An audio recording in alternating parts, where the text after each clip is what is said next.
one more thing. Your compensation. Please take care of her. She served me well. Putting her in good hands, Panam. I know. So, thank you. Once again. Glad I could help. Glad I did. Take care of yourself. You too, Panam. And remember, I'm indebted.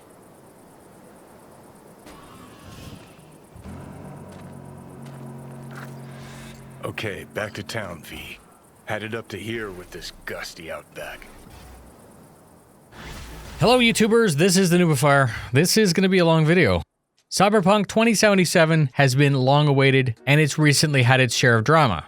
I, like many, was looking forward to this release, and I currently have well over 120 hours into it, and I wanted to share my experience with you. So sit back and let me give you a detailed summary of the background, gameplay, and then my thoughts with minimal spoilers. Let's begin. CD Projekt Red is a Polish-based game development house that's been in operation since 2002. They have a staff of 800 and are known for Gwent, The Witcher series, and now Cyberpunk. This game runs on its own Red Engine 4, which has ray tracing baked in, scales very well, and is known for its cinematic physics and overall great-looking characters. If I were asked to describe Cyberpunk, I would say like GTA games, smushed together with looter-shooter games with crafting and exploring. Cyberpunk isn't a realistic simulator, and it's not pretending to be. Cyberpunk, however, is a semi-sandbox open-world narrative-driven game. Your character is V. You can choose to play from 3 choices of backstory that change the narrative and thus change how the story plays out. The story is set with a main mission, side missions, crime fighting, fixers asking you to do things, running errands, street races, street fighting, and other random distractions. Like other games, or even many movies with this theme, it's important to suspend disbelief and just enjoy it. In the game, when you do something often, you get better at it, allowing you to venture wider into the sandbox, where there are stronger enemies and better challenges. When you find loot, you can keep the gear for yourself, or you can sell it, or you can break it down to use in crafting. Those raw parts, when used in crafting, can craft new parts or craft upgrades. Your gear may let you upgrade further with mod slots, and you can physically upgrade the components if you have the proper skill, resulting in better damage. You cannot, for example, upgrade all of your weapons to legendary, but there are some exceptions, and the workbench in your apartment is actually quite magical. The loot you grab is broken down from common to legendary. These are white, green, blue, purple, and gold. If the part's red, it's because you're not strong enough to use it, or it's too costly for you to buy. Some items will also require street cred, which you get mainly by killing gang members, completing missions, and completing side quests. Some items will require you to be at a certain skill level, and when you level, you're allocated skill points and perk points. You can use these to dial in your abilities to complement your chosen playstyle and give you a real advantage. This is very rewarding and satisfying. You grind and build up your character, and you actually don't realize how much all of this helps until you start a second playthrough and then start with nothing again. The sandbox is built such that you'll face more difficult enemies with larger armor pools and who will kill you in one shot the further you venture out. This ensures that there's always new places to explore, and this tends to keep you located in the main areas for the start. New places have new shops who offer unique or legendary parts, meaning that you actually should shop around. Your skill points are broken down into main themes such as body, intelligence, technical abilities, reflexes, etc. If you wanted to play the Netrunner, you would focus on building up intelligence, grinding for better cybernetics gear, which will let you execute better, more complex hacks quicker and more frequently. You can operate better in a secure or hostile environment, taking over gear such as turrets and cameras, opening doors, or distracting enemies to slip by. You can scan or be actively attacking. The Netrunner can cause a target to suicide, drop a live grenade, short out, or even less lethal things, such as mind tricks, resetting their implants, or causing them to overheat. The Netrunner can use weapons, but like any other choice in your character build, you'll be most effective with stealth and sneaking, relying more on your implants and hacks. Your fixers will always be happy when you finish a mission with fewer fatalities, unless the mission is simply to kill everything. The cybernetics you would focus on here are mainly better hardware with better RAM, but this is also where you can boost survivability with implants such as dermal armor, better nervous systems allowing you to switch bullet time for short periods of time, it'll let you carry more with stronger bones, and smart tech such as scanning optics with a HUD overlay or even smart linked weapons. This is a very big game and it's very thick. There's also your standard gunrunner build, which focuses on DPS through a mastery of different weapons ranging from pistols, SMGs, power or tech rifles, and then ranged sniper rifles. As I said, these can all be upgraded through your choices in the skill tree, by choosing better weapons, by applying weapon modifiers, or by crafting upgrades. Cybernetics and gear choices here, once again, will tailor to the character and playstyle you're working towards. You can focus towards a strong merc, but that merc may also perform basic hacks. Your playstyle here then would be more about breaking doors open with your hands and then killing everyone with weapons to achieve the mission versus the stealthy netrunner. Fixers are also fine with this. You can always complete a mission by actually killing all the enemy, and then you get paid. But that payout may be less if stealth was needed. Another common character build is the Samurai, which is the one that I'm doing on my second playthrough. Once again, it's important to suspend disbelief and remember that this is a game in a game universe that's taking huge liberties for the sake of fun gameplay. You're the hero in your own story, either Neo, Rambo, Batman, Iron Man, Captain America, and even bordering into the magical heroes like Scarlet Witch or even Doctor Strange. The Samurai found is the most satisfying as your main goal is actually to run dodging towards enemies who have guns as quickly as possible, closing the gap so you can defeat them before they can return effective fire. Close melee is super quick and deals very high damage per second if you focus on critical locations such as heads or limbs, and if you didn't know, the game is R-rated for nudity, explicit sex, language, and gore. So by skillfully blocking and focusing on critical areas such as heads and limbs, you can defeat groups of heavily armored and heavily armed enemy. Striking offers a stun knockback, and of course you'll deal more damage if you focus on achieving those critical bonuses. There is a positive visual and audible feedback when you get criticals, and the word critical appears in red with the number of damage done. This is actually true for all weapons, not just melee, and it's very satisfying.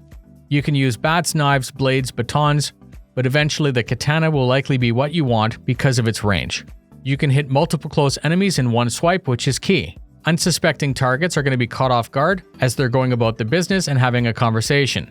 You can get their numbers down quickly, and then with the help of the minimap, you can find the next closest threat, charge towards, and neutralize it before they can tag you with their pistol, rifle, or worse, especially if they're very strong or sporting a shotgun.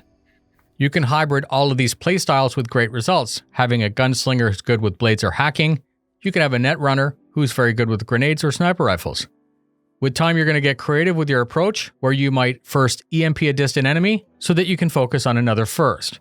As I said, the more things that you do successfully, the more skill you get, and the better your results are, usually in higher damage or effect. But it can also cost less stamina or offer you perks in less received damage or less cost to do that thing.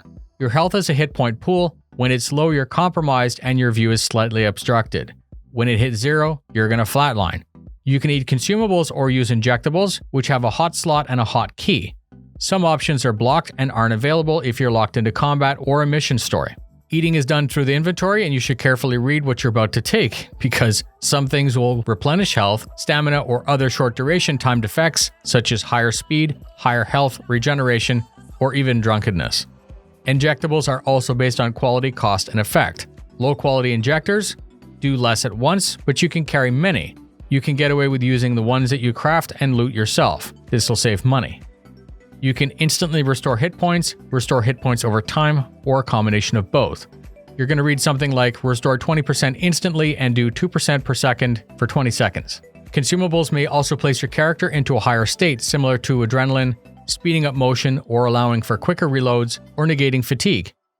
Quite special to this franchise is the size of the map, the diversity of the areas, the wide range of gear, mixed in with thick progress trees and deep crafting. This gives you replay options where you can choose a different build when you start over. The mechanics of guns are fairly obvious, but it's the future, so smart tracking bullets are a thing that improve accuracy and can be seen on borderline cheating like in The Fifth Element. But there's no cheating in war. Bullets can burn, shock, explode, or poison. Energy weapons can be charged up and fired penetrating walls and objects aimed through smart scopes that can show your threat outline. As I said, you can augment your reflexes and nervous systems, allowing you to slow down time to avoid incoming fire or blocking and achieving only critical hits. You can have a second heart installed, which may resuscitate you when you flatline. You can buy better targeting gear to get better situational information. Upgraded legs can jump or double jump. You're going to notice full limb replacements that are very common. Mantis blades can be concealed in your arms and deploy like Wolverine. These will become your 4th weapon slot and you won't ever need ammo. Gorilla hands are reinforced, superbly fun to use, and basically allow you to become the Hulk, ripping doors open and punching enemies. If you push and hold, you can build up a stronger punch and knock down most enemies flying through the air onto their asses, allowing you to finish them when they're down. This is super satisfying and adds even more options to your disposal. You can choose from Nomads, Street Kids, and Corpo as your 3 playthrough options. You can select your gender or be genderless, and these are going to change some romantic options throughout the story. These 3 choices each drastically change your prologue, which is about the first 3 to 6 hours. The main storylines merge together, but your past still offers unique dialogue choices. I'm going to offer you no spoilers to the story, but it drives the timeline very well. It's very well fleshed out with main characters who are all unique and who have a deep backstory. Flashbacks do show you some of them when they were younger, working together, which explains how they got to be legendary fixers in 2077. The world itself is super detailed, varied, and very beautiful. I was told it was handcrafted. There are different gangs, each of them have their own backstory and lore. There's a sense of Wolfpack family from the Nomads, Street Kids own the cities, and Corpos are all about leverage, blackmail, power, and wealth. Some gangs are the stereotypical mafia, some are addicted to cybernetics as if it were a religion, and you can also quickly see your standard archetypes. Latino-like gangs have low-riding cars with gold wheels, they're walking stereotypes with gold cybernetics, big gold chains, and pistols. You have rural gangs who remind me of the stereotypical redneck biker gang with leather jackets and cowboy hats. You have Asian gangs in the cities with smart weapons, crotch rockets, who hang out by clubs and dumpling bars. To describe the city itself, you can take movies like Demolition Man's San Andreas, you can take Mega City 1 from Judge Dredd, you can take Fifth Element, Blade Runner, some of Mad Max, a bunch of Ghost in the Shell, Elysium, Los Angeles and Tokyo, mash it all together with a little bit of Grand Theft Auto and a looter shooter like Borderlands. For me, the city is the main star of the show. The story and the characters are very important, the soundtrack is fantastic and on point, the ambient audio is great, and all of this is to say that it's a shame the Rocky release was blown up by the media. I'm not saying that it's not warranted, I'm just saying it's a shame. I play on a PC, a laptop actually, because I'm preparing to leave for 6 months. It's a main gear Element, 6-core 9-gen, 32 gigs of RAM, an RTX 2070, driving a 1080p monitor. I have RTX and DLSS enabled on a laptop, and over 120 hours on my second playthrough. The system is impressive. If you're in the market for a laptop, please check the description. So, this is my opinion. Is this game of the year? Probably not because of the lawsuits and the refunds. However, in my opinion, the hype was and still is justified as the game does deliver. If you're on a console, I'm going to reserve my opinion because I don't and will never own one. Just after launch, there was a 10GB patch that dropped. There was another planned for January, and I believe that there is DLC planned in the future. If you focus only on the main story, you may finish in 24 to 36 hours. You will struggle a bit because your gears and stats are going to be low, but it's possible. The grind exploration and working towards better gear is superb and enjoyable. So I guess I'm going to end with my recommendation that if what I've described sounds like fun to you, then I strongly recommend Cyberpunk 2077 on PC. It is a new game. If you give it new hardware, it'll treat you well. And thank you very much for spending your time with me. I actually don't have any plans to deliver more content for Cyberpunk, but if that's something that you want, please comment in the comments with your comments. I can do things like quick overviews of how I built up different characters, gear stats, with a demo of how the combat looks, but there are already many guides out there. Fly safe, and I'll see you in Night City. They'll help. You'll see. Good to hear. It really is. Let's get out of here. Sure. But V, get a good look at the city. One last time. If you need to, I mean. I'll wait in the car. Well, Night City. Good night and good luck.